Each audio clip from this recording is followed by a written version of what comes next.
Welcome to the RKD Group Thinkers podcast. I'm Justin McCord. With me is Ronnie, Richard, and Ronnie. I feel like I'm in the Severance offices. I don't know if you can see how sterile this. Like, It's good timing for season two, right? I don't remember. You don't even know where you are right now, or the other half of Uh, you doesn't.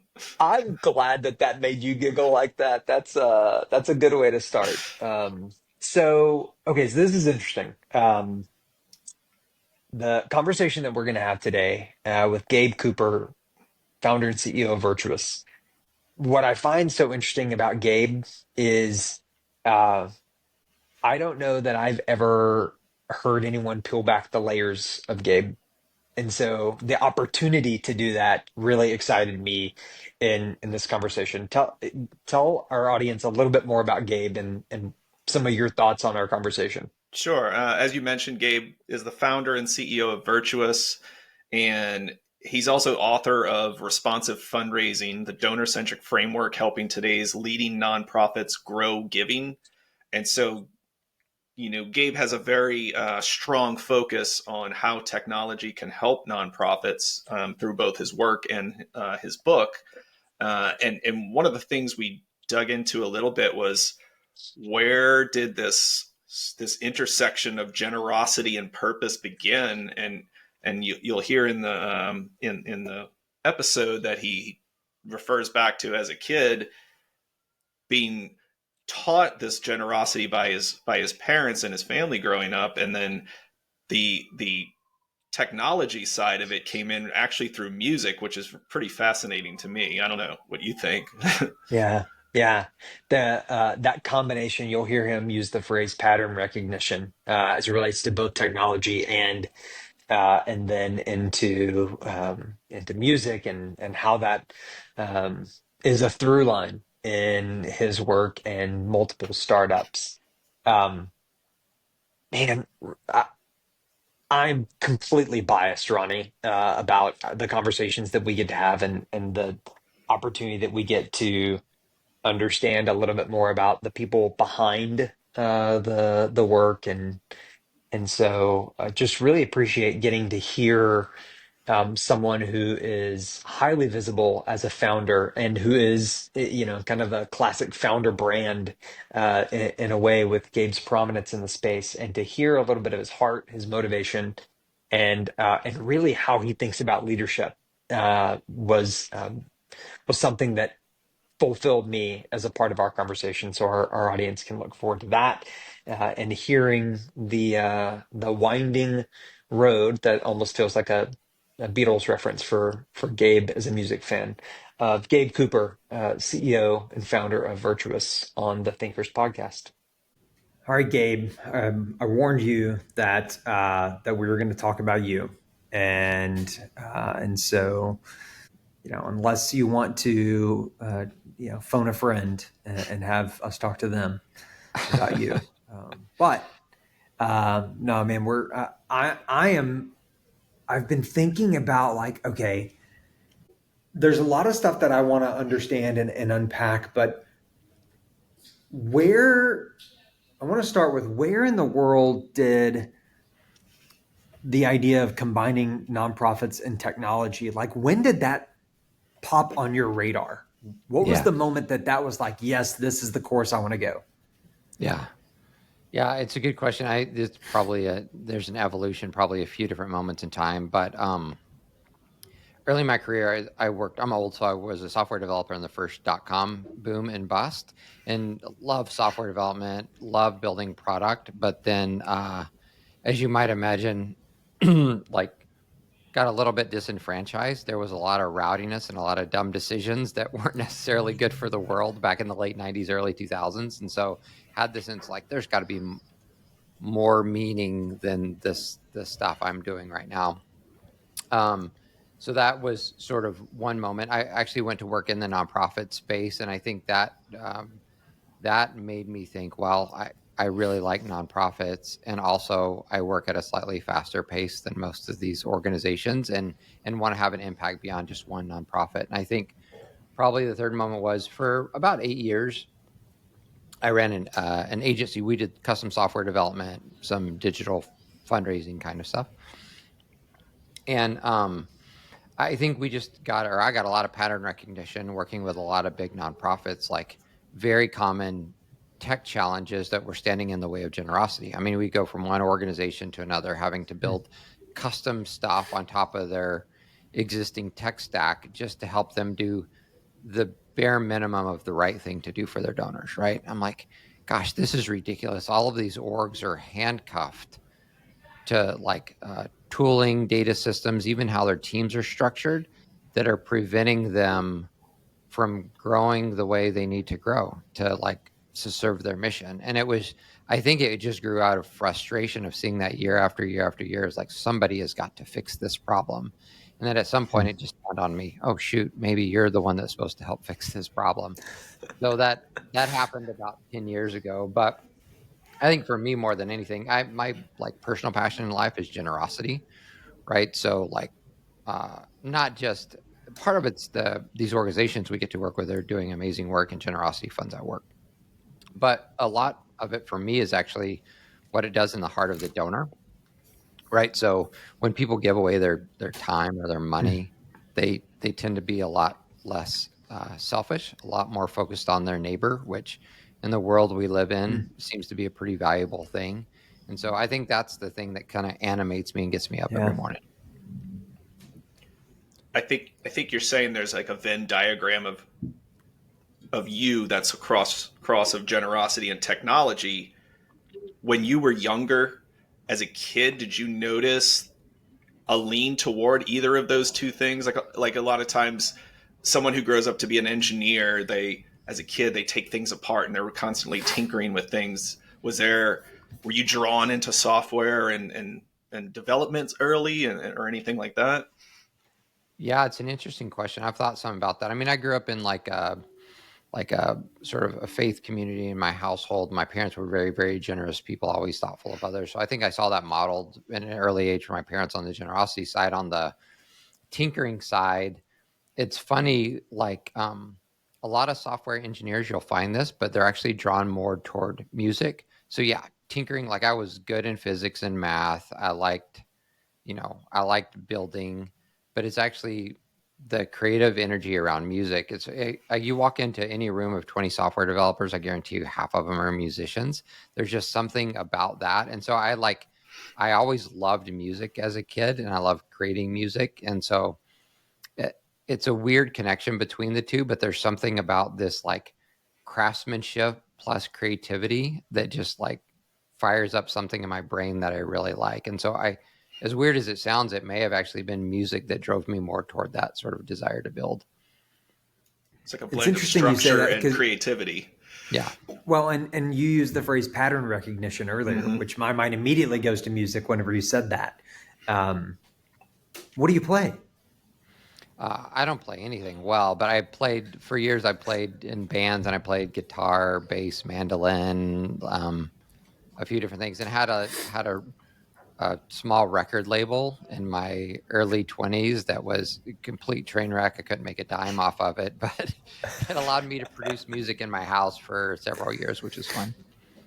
So, okay, so I actually had no idea. That's awesome. That this is the kind of stuff that I love getting into. So, um, I knew about Brushfire as an agency, and then obviously knowing about Virtuous, but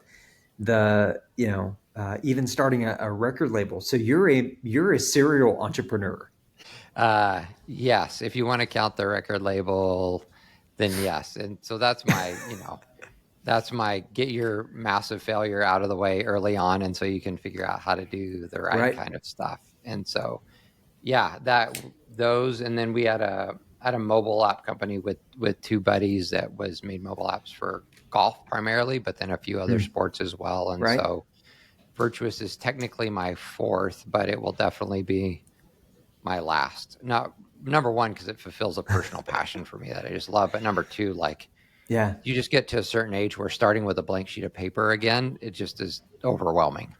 You mentioned those learning from failures. What did you learn from those startups that didn't take off? Like, what have you applied lessons to what you're working on with Virtuous today? Yeah, I mean, I think with all of my companies, there have been like sort of miniature failures or sheer panic moments or existential crisis along the way, and I think there's probably learnings. Hmm. I mean, in that initial record label, I realized really quick, like, hey, you have to, number one, you have to be really good at something. I think I was very mediocre, but number two, like just sort of business fundamentals are a little bit lost on you in your early 20s. Like you have to sell stuff for money and you have to make more money than you spend, right? A lot of the times, like you even see this in early startup founders, there's this sort of like uh, dream big aspirational vision of the universe, which I absolutely love, but it's sometimes not anchored to like the fundamentals of you have to build something that people will buy and you can't spend all of your money. You know, it's it's weird to say that, but I think that's a pretty common trait for people in their early 20s. Yeah, that maturation process is fascinating. Whenever you can, when you're in a place where you can look back on it and see those growth steps and those growth lessons. Now that you have, I mean, you all have experienced a tremendous amount of success and been able to make a dent for so many nonprofits in terms of what they accomplish through connected infrastructure. Um, how do you think about, as the leader, as the CEO of an organization that has high visibility in a relatively large sector? It feels small at times, but relatively large sector. How do you think about what that looks like to lead and have that founder led approach in the market? Yeah, it's interesting, especially in B2B SaaS. I think if you look at vertical software as a service generally in the nonprofit space and in other sectors as well, there is always this sort of fear of losing your soul. A lot of times it's like maybe private equity money that comes in or a bunch of things being slammed together or the founding team leaving and you being left with a bunch of folks in suits that don't really know or care about your customers, right? And so that's something that we have to sort of battle against every day to fight for our soul, if that makes sense. And so part of it's just bringing the right people around the table and not getting out over your skis, controlling your own destiny so you can make the right decisions. And by right decisions, I mean, like at Virtuous and for me personally, it's always about the product and our customers, nothing else. Like we have to do amazing research and development to build the best the best products for our nonprofits, right? And so, like, I hate the fact that for years people have looked at nonprofit tech and said, yeah, that's probably 20 years behind the rest of the world. I think nonprofits should be out ahead, right? And so we have to like sort of hire a team and create a vision that that's really what nonprofits deserve. And the second part is just being like customer obsessed. Like everybody on our team, we expect them to like sort of care deeply about the organizations that we serve. Our customer experience team always says default to yes, which means like, hey, if a nonprofit calls and they said this thing stinks, you default to like, yeah, I'm gonna assume you're right about that, and I'm gonna lean in and figure out what you care about in the world. Like, a lot of that for us means we spend a lot of time volunteering at our customers, going on site with our customers, like working with them shoulder to shoulder. But I think if you can sort of ingrain a culture of like product led, customer obsessed, and that permeates the whole organization, like it makes a big difference. And it makes it for a fun place to work too, honestly. You used a couple of words in there that I just want to call out. You used obsessed, customer obsessed, and you talked about putting your soul into the work. Obviously, that's a lot of time and effort you're committing to your role as CEO, as to be expected in a leadership role like that. How do you balance that work life balance and finding time to do things outside of the office? I don't think I did that well early in my career. It's a lesson I had to learn. I probably um, ran way too hard, right, and like burned it at both ends for too many years, which I regret in some ways. I think For me now, like one of the things with my family is I commit to being what I say is indispensable at home, meaning like I'm integral to our nighttime routine at our house and I don't want to give that up, right? So my 10-year-old daughter expects me to put her to bed every night, and that's just something that I'm not going to sacrifice on anymore, right?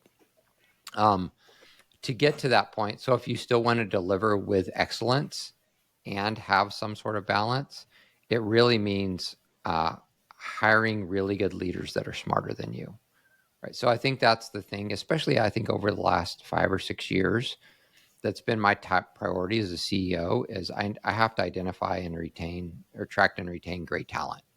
Like I have to hire people that are all better at their job than I could ever be. And then I'm not up at 10 in the morning trying to cover off on something I shouldn't be covering off on.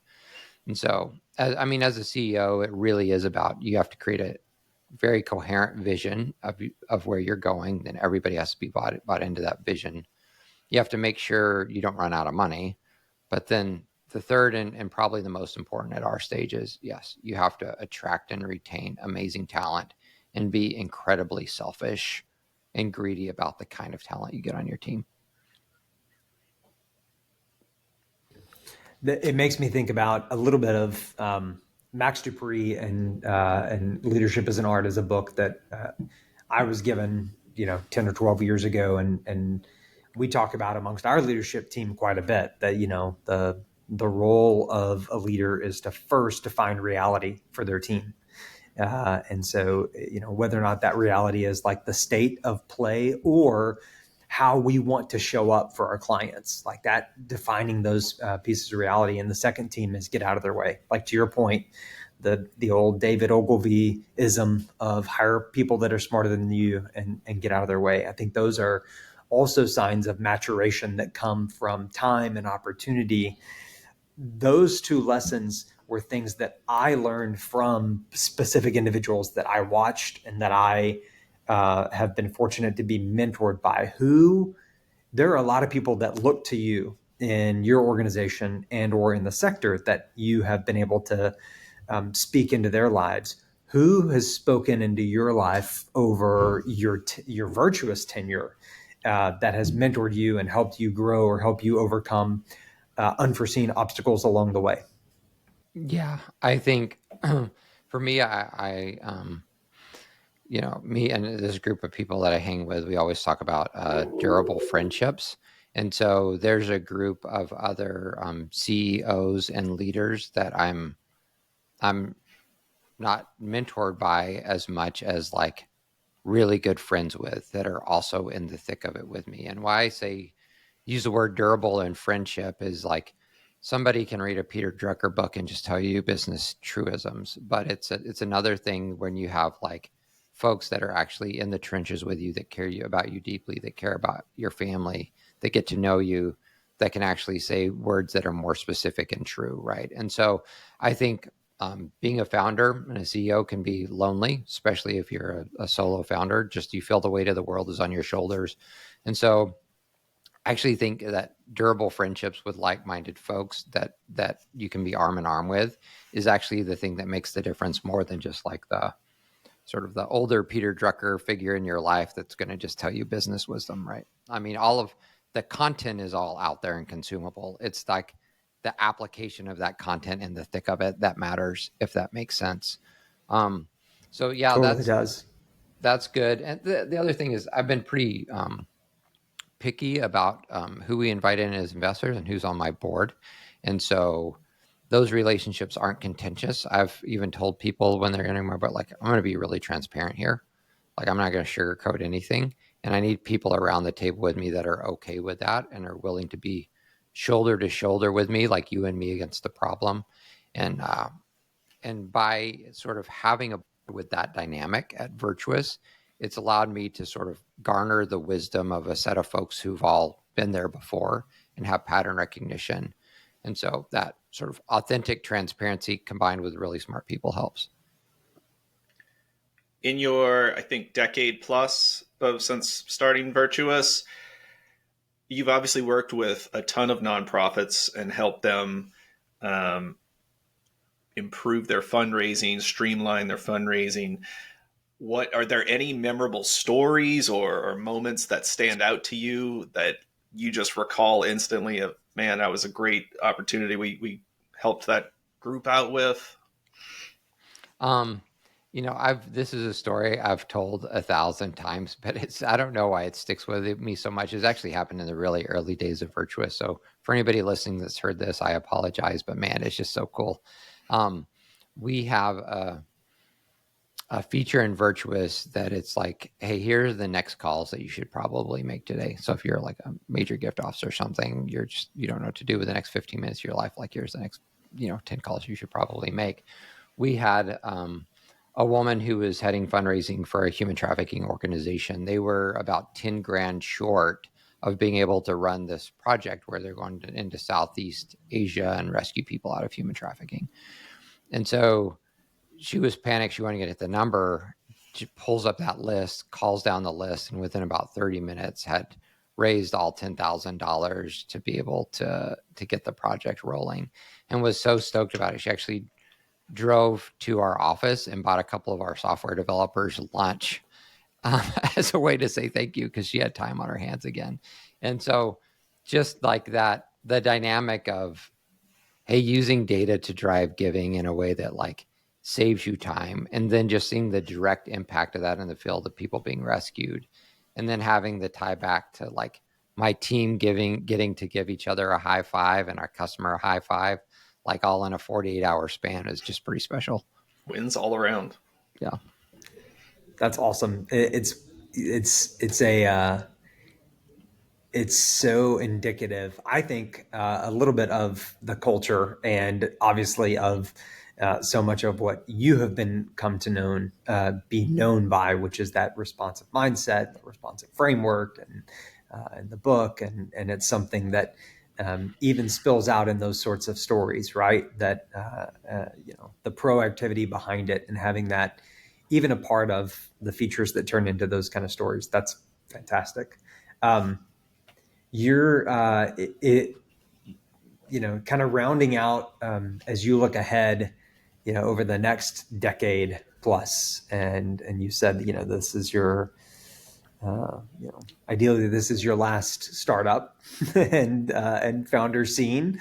Who knows what that story looks like down the road? But as you look ahead, what excites you about this particular time in fundraising, and where you see Virtuous helping nonprofits solve some pretty heady problems right Yeah. now? Yeah.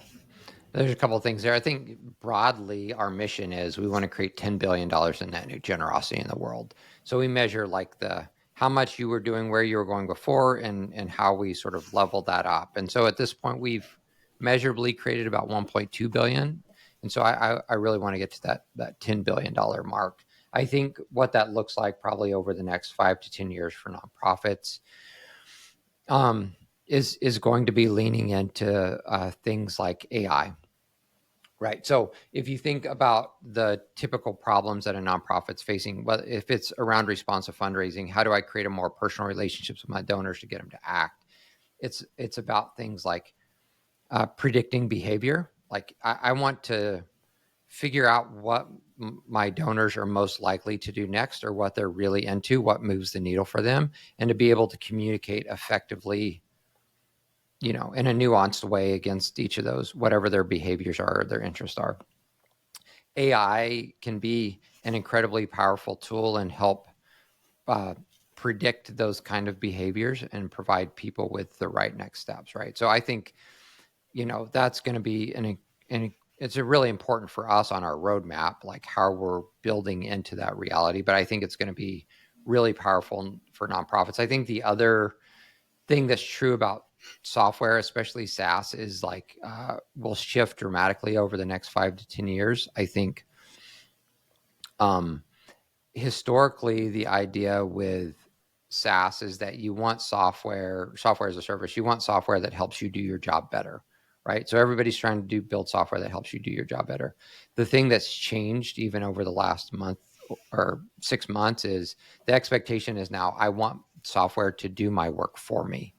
It's a completely different fundamental shift. And so That in I'm sure probably many people listening have heard the buzz around things like AI agents, but the idea with AI agents is you're using AI to be able to figure out what to do next, but you're actually having the software take action and do the work for you. So for me, a few examples of that look like, I don't have time to write a personalized email to everybody on my list, but AI should know enough about the language of your organization, what really resonates with your donors, to be able to craft copy and creative in real time that's personalized for each donor, right? Like, it shouldn't be hard to get data in and out of my database. AI should be smart enough to recognize data, sort through it, shove it in and out of my database. It should be smart enough to know that, hey, this person might be a good recurring donor.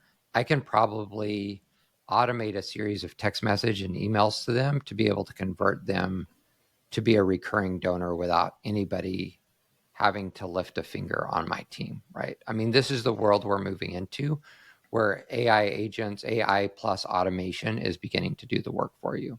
So yeah, it's a long rambling way of saying this is what gets me excited. This is what's on our roadmap. And I think it can be a game changer for fundraising. And the beauty of that is we all know at nonprofits, people wear so many hats and they have so much on their plate often, and they're being asked to do more and more. And even when you think about, we keep getting more and more channels and more different ways to communicate with donors, and that's more and more ways to that tasks that people have to do. So if we can use AI and automation, these tools you're referring to free up some tasks, I mean, what a game changer that is. Yeah. So, When Gabe, I go into fundraising teams, I think the two competing priorities are always like, hey, our donors are more distracted than ever, right? They're seeing 7,000 ad messages a day. They're in doom scrolls on social media. They're getting personalized content to them. It's harder and harder to break through because people are more and more distracted. And I don't know how to break through that and connect with people personally in a way that makes sense to them, right? And the other hand is like, I have a limited team and really strapped for time. I have 10,000 people, 100,000 people on my file, and I have like 6 people. Like, the math doesn't work for me to actually build a personal relationship, right? So you have both of those tensions pulling at the same time. And I think that's what we've been building at Virtuous for the last 10 years, is solving for that problem. But I do think AI combined with automation or AI agents are the next wave in how you begin solving both of those problems at scale. well, Gabe, we look forward to seeing what you and Virtuous have coming in the next few years. Before we wrap up here, I just got one last question that we didn't answer earlier, and that's what was the name of your record label? It's a great question. Caspian Hum Records. So Caspian Hum, Hum. It's after the C.S. Lewis book, Prince Caspian. So it's like what Narnia looks Love like when that book. everything is put right. Love that book. Love the Narnia series. Yep. All right. I feel like there's an insight into Gabe in that specific instance, like that reference. That's awesome. All right. Well, thanks for joining us. Yeah. Thank you guys so much. It's been a fun conversation. Thanks, Gabe. Bye.